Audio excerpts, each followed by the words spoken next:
Hello my lovies, welcome back to My True Life. This is the place to be if you want to create a life that you actually love to live because it's completely the way you want it to be.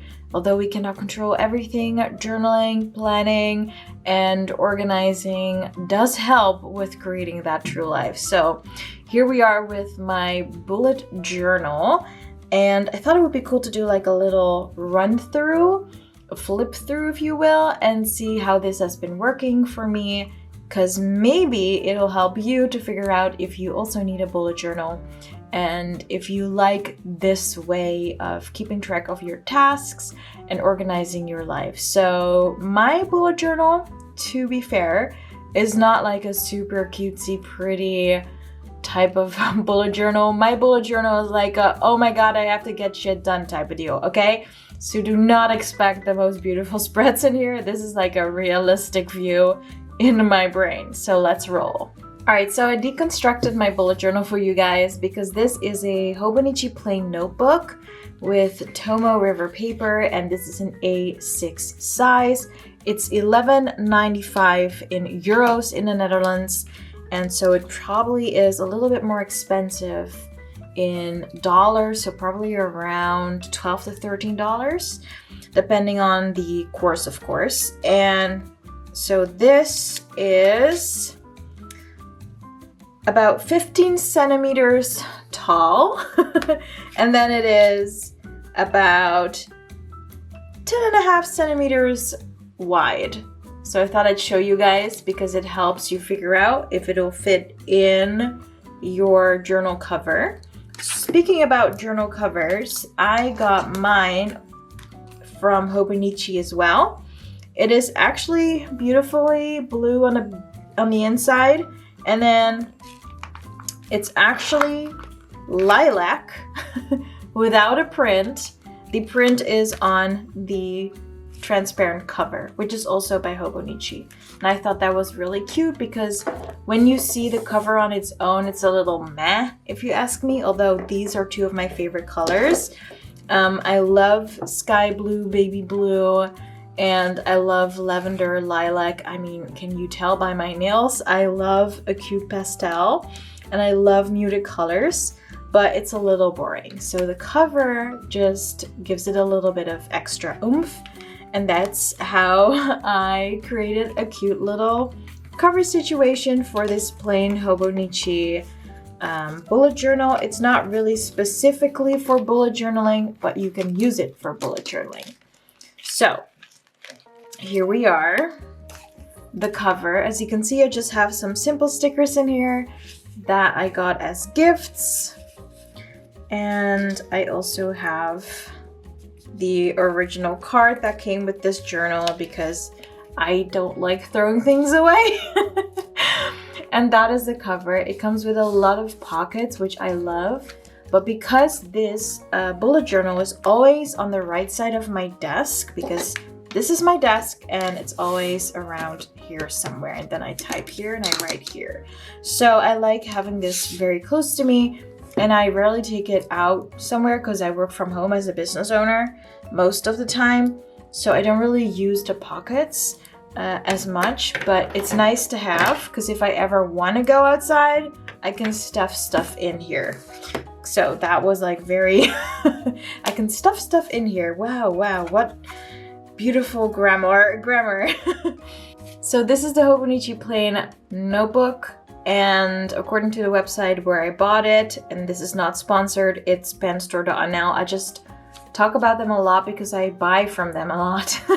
Anyway, this little notebook is 11 euros and 95 cents. It has 240 pages, and according to the website, they're 8 millimeters thick, so the paper is quite thin, which is the one thing that bothers me because I like slightly thicker paper so that my colors will jump off the page a little more, and I don't like this see-through situation right here. I hate this. Like, I want to feel like I'm writing on a clean page every day, even if I already wrote on the back. And as you can see, the pen just shines through, and it annoys me until the end of never. So it has a 3.7 millimeter graph paper and it comes in several colors. So this graph print is in green, and I think I've also had like purple in here. So I don't know if you can see it on camera, but the grid changes color every few pages. So there's like blue here, red here, and so on. So it's a very cute notebook. The cover is made of thick cardboard. And so let's just flip through it and I'll show you how I've used it. And maybe that'll help you to figure out if this is a nice system for you, because bullet journaling is highly customizable. And I love Ryder Carroll for creating the original bullet journal method. But I do have to say, it doesn't always work for me the way it works for him. So I have modified quite a bit. Now let's put this back before we go through. So yeah, this is what it looks like in the cover. I really love the look of it. As you can see, I have this stamp in here, and it's an Exis Libris stamp, and I had this custom made on Etsy. And as you can see, it says from the library of Gaia Quintana, and Gaia Quintana is my first name. A lot of people think Quintana is my last name, but it's not. It's actually Gaia Quintana, and then people shorten it to Kaya. And if you're my friend or family, you get to call me Kai. Otherwise, we get into an argument. That's like privileged stuff, okay? Anyway, this is the stamp that I got, and I think it's so cute. I also bought one for a friend of mine who got her PhD, and so I thought, hey, she made her own PhD book, and so she deserves to stamp it with her own stamp. And so I've been using this for all of my bullet journals now. It's amazing, and I highly recommend if you're into customizing things like I am, then this is pretty awesome. So yeah. And then we got my info page. As you can tell, I blurted it out because you don't need to have my private information. But what I always do is create a page that tells you where to call or where to email me. If you find my bullet journal somewhere, then, you know, I want you to return it. And I also make it very clear that I will pay for the shipping fees if that is needed. So I made a cute little page in the beginning, and I do really recommend that for everyone. But I always say, I'm just sharing what you can do, not what you have to do. I'm not your mom. So take it as a suggestion. So here are the first two pages that I reserved to create an index. As you can see, I didn't do it. Also, this Hobonichi notebook does not have a numbering system, so no page numbers. And I got lazy and I was like, I don't want to number every page. This year has been quite eventful already, and so I was not really into backtracking everything. But you can definitely make up a index if you want to, and then actually fill it in, unlike me. Then I also have some pages for pen tests, which I do highly recommend. I see a lot of people putting them in the back, but I like having them in the front because I don't want to like go all the way back. I just want to quickly find everything.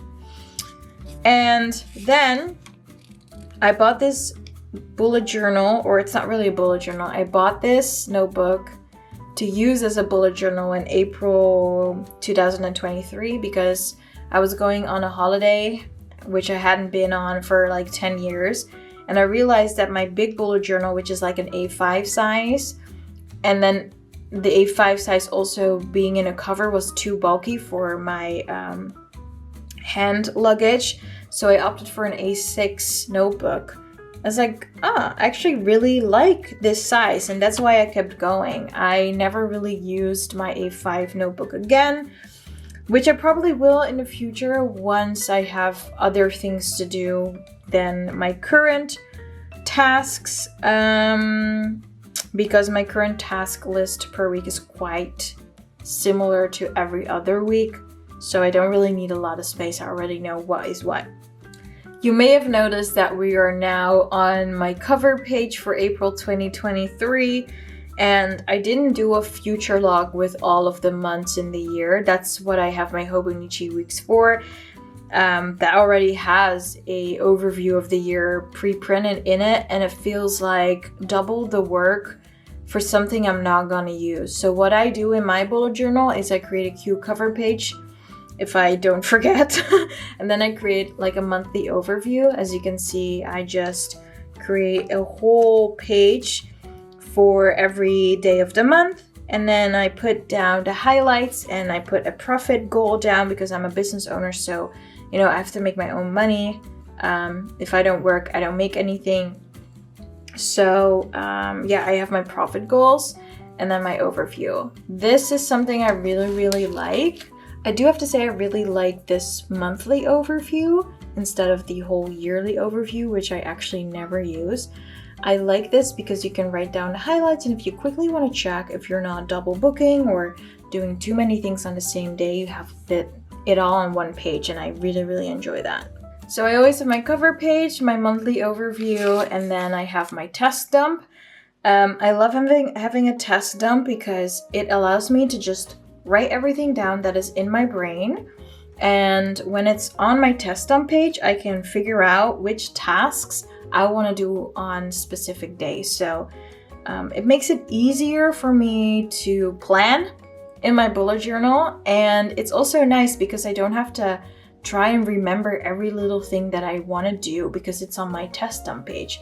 And every idea or concept that I come up with or task that I come up with, I can just dump on this page and find a place for it later. And then we go into the actual bullet journaling. And this has been quite interesting because I feel like I'm wasting paper by doing 1 day per page, but I got that idea from Caitlin Gray. You probably already know her. She's pretty good at journaling and explaining how it works for her, and bullet journaling as well. And she was doing 1 page per day. And for me, it feels like I'm wasting all of this space. But I do have to say that using 1 page per day does create a little bit more of a overview that doesn't feel cluttered and overwhelming. So as you can see, I started with writing down all of my tasks. And as you can see, I wouldn't really space it out. I would just write down a task, and on the next line, I would write down the next task, and it feels a little crammy. So what I started doing is, let me show you here. I started creating more spacious layouts, and I really love that. So I skip a line between every task, and it just creates a visually more airy and spacious task list that doesn't feel cramped and overwhelming. And I also have a little bit more space to add maybe a little bit of detail and a note for myself. And I also have less paper on the bottom left. So yeah, this is how I used to do my bullet journaling. I would have 2 days on 1 page. But as you can see, when you open up your bullet journal, it feels like a lot, or at least it feels like a lot to me. It feels overwhelming and crammy. And that's why I started taking on that 1 page per day that Caitlin Gray showed in one of her videos, and I started feeling a little less overwhelmed, and it started feeling a little bit more spacious, airy, and thus my brain likes this better. So 1 page per day. And sometimes I only have a few tasks, and then I still decide to put like a second day underneath because I do not want to waste too much paper. But I also have to say that I often forget to put stickers down. So underneath here, I could have like put a cute sticker to end the day. So these are little things that I'm learning about my own bullet journal behavior. sound like a scientist, like a psychologist trying to understand this serial journaler's mind. And I also realized that I completely let go of my color system, which I love. So green is good. It means I finished a task. Yellow means I have to migrate a task. I also have a red and blue marker. Red means it's urgent, like it needs to be done ASAP. And then I have blue, and that is like something I don't want to forget, but it's like not super bad if I do, like a birthday. Well, I mean, you don't want to forget people's birthdays, but you know, this is more like the fun color, like, ooh, like an interesting note, do not forget. So that is my color system, because writer Carol, who has the original bullet journal method, or he created it, he uses dots, circles, and little arrows and dashes, and my brain did not pick it up and didn't like it. So that's why I use a color system. And this is like a perfect day for me where I like really use my coloring system. I space out my tasks, and I have very little to no white room here, like no dead space. So this is like my perfect page. Although aesthetically wise, it doesn't look very pretty. I don't know how to make this look pretty. Do you know? Let me know in a comment down below. And then I try to use stickers and I forget half of the time, which is a waste because I have a lot of stickers. So I should just start using them. And then I forgot to make a cover page. That's why I skipped these pages, because here we're on April 28th in 2023. And then we're suddenly in May. So I forgot to make a cover page, a monthly overview, and a task dump page. I just jumped right into it. So that shows you that a bullet journal is not always perfect and cutesy like you see on Instagram and TikTok and here on YouTube. This is actually getting shit done type of bullet journaling, if you ask me. Although I do miss having the aesthetic, but I'm just not really good at creating aesthetic, I think. And it's also because this paper, as you can see, the ghosting, like it shines through. I can see what I wrote here on the next page, and it annoys the flying flip out of me. So yeah, as we're flipping through this bullet journal, here's like a cutesy little, I like this one. This is cute. Like a cute little cover page, like a cute little monthly overview. And then I forgot a task dump page again because I went straight into tasks. But yeah, this is how my bullet journal looks in an A6 Hobonichi plain techo. I do really like the size, so I will stick to the size. But after I finish these last pages, I will jump over into a Stalogy notebook and see how I like that, because something about this paper is annoying me, and it's the see-through element of it all. I really dislike it. Also, I like thicker paper. Stalogy doesn't have thicker paper per se, but I hope that it makes a bit of a difference if I use a different type of paper. And then we have these little ribbons that I really like to use. I know a lot of people find them annoying. I personally really like them because it helps me find where I want to be real quick. So yeah, this is going to be for next week, because on Sundays I do not really have tasks. And that's how I've been using my bullet journal. I hope seeing a realistic version of this on the internet gives you a good idea about how it could actually look like in real life, and that it doesn't have to be aesthetically pleasing. Bullet journaling is definitely made to be more productive and actually getting shit done. So that being said, I personally love the aesthetic pages, but when I'm really into helping my clients and doing stuff around the house, I don't always feel like or have time to make it aesthetically pleasing. So don't feel bad if your bullet journals do not look like that. Although I wish mine does, because it brings me a lot of joy. But I also have to be honest and say, I sometimes don't know how to make it aesthetic. So yeah, there you go. And if this video was helpful in any way, shape, or form, definitely let me know in a comment below. I want to thank you for watching. I know you probably have a lot of stuff to do. It's not a given that you spend like 15 minutes with me, but thank you. And I hope I see you in the next one. If you like this video, like and subscribe, and enjoy your day. And I'll see you in the next one. Keep on planning. Bye.